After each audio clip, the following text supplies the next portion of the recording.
دیکھیے عثمان ڈار، صداقت علی عباسی، شیخ رشید، خرم افریدی جو شہریار افریدی کا بھائی ہیں، اور بہت سارے لوگ جو ہیں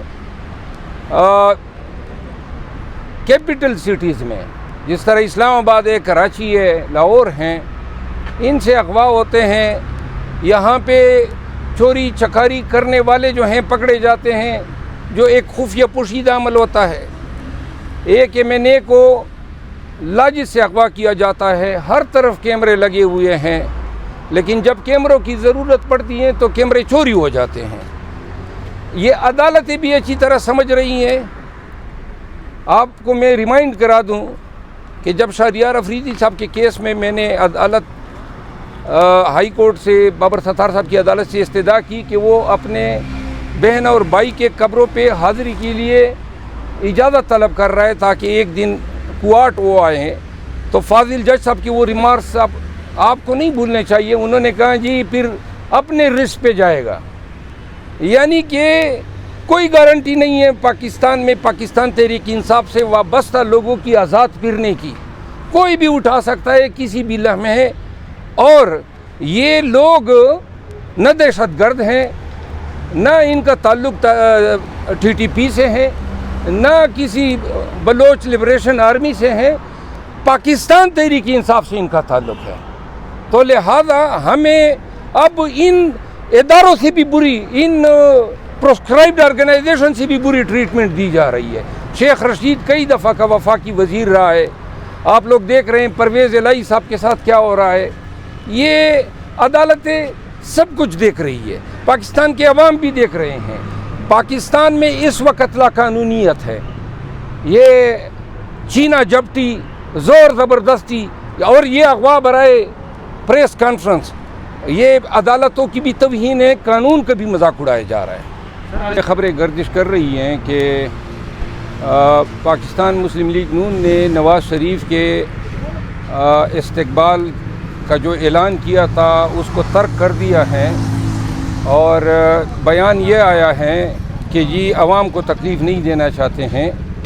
4 سال کے بعد آ رہے تھے، اگر 4 سال کے بعد ایک دفعہ تکلیف دے دیتے تو اتنا برا نہ ہوتا اور تھوڑی سی تکلیف عوام اٹھا لیتے. لیکن تکلیف اس لیے نہیں ہو رہی ہے کہ کوئی تکلیف اٹھا نہیں رہا ہے ان کو ریسیو کرنے کے لیے، کیونکہ خفت اٹھانی تھی، شرمندگی اٹھانی تھی، تو اس وجہ سے اب وہ کہتے ہیں کہ جی ہماری یہ ریزن ہے. لیکن حیرت کی بات یہ ہے کہ پاکستان کے عوام کا سب سے جو مقبول لیڈر ہیں اور جو مقبول ترین پارٹی کا جو لیڈر ہیں، ان کو بے بنیاد لغو کیسز میں اٹک جیل کے ایک سیل میں ڈالا گیا ہے.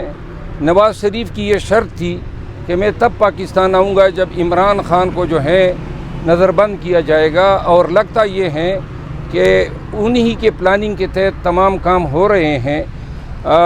ضرورت تو اس امر کی ہے کہ ایک جو مجرم اشتہاری ہیں اور جو اس ہائی کورٹ کے فائلوں میں جو ہیں پروکلیمڈ افینڈر ہیں، وہ اگر پاکستان آ رہا ہے تو سب سے پہلے تو قانون جو ہے وہ حرکت میں آتا، اور جہاز سے اترتے ہی اس وارنٹ کی تکمیل ہوتی.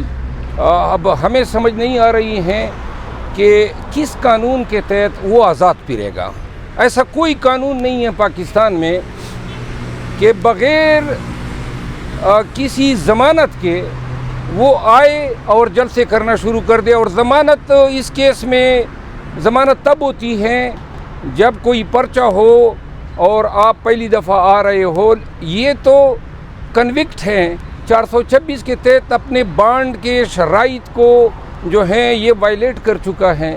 تو لہٰذا یہ شخص جو ہیں کسی قانون کے تحت آزاد نہیں پھر سکتا ہے. اور اگر یہ آزاد پھرتا ہے تو پھر قانون کا مذاق اڑایا جائے گا، عدالتی احکامات کی بے توقیری ہوگی.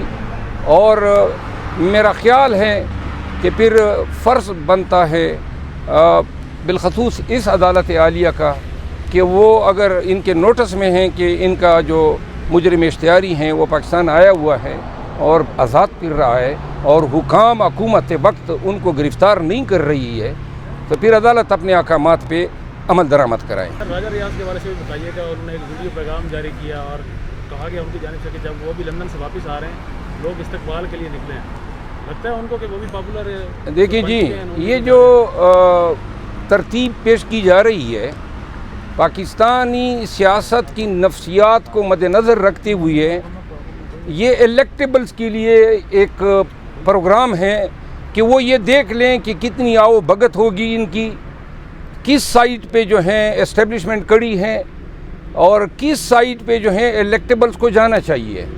تو ملک ریاض یا ان جیسے اور لوگ جو بیانات دے رہے ہیں وہ بیسیکلی یہ بیان دے رہے ہیں کہ چونکہ ہمارے پشت پہ مضبوط سہارے ہیں تو لہذا، اور چونکہ پاکستان میں ان سہاروں کے بغیر حکومت نہیں بنائی جا سکتی ہے، تو الیکٹیبلز کے لیے ایک جال بچھایا جا رہا ہے یا ان کو سبز باغ دکھائے جا رہے ہیں کہ جی آپ نے اب پاکستان مسلم لیگ نون کو جو ہے جوائن کرنا ہے۔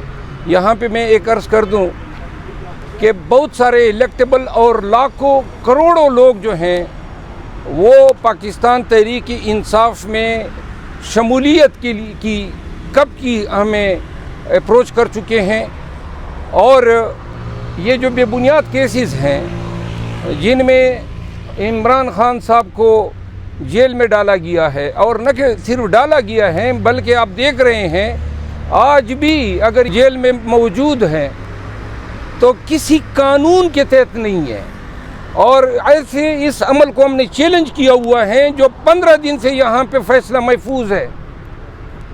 یعنی ایک چھوٹا سا مقدمہ جس میں یہ عدالت نے پوچھنا تھا کہ جی کوئی قانون کی کسی شک کے تحت یہ اڈیالہ جیل میں کیوں نہیں ہے اور اٹک جیل میں کیوں ہے، وہ فیصلہ محفوظ ہے۔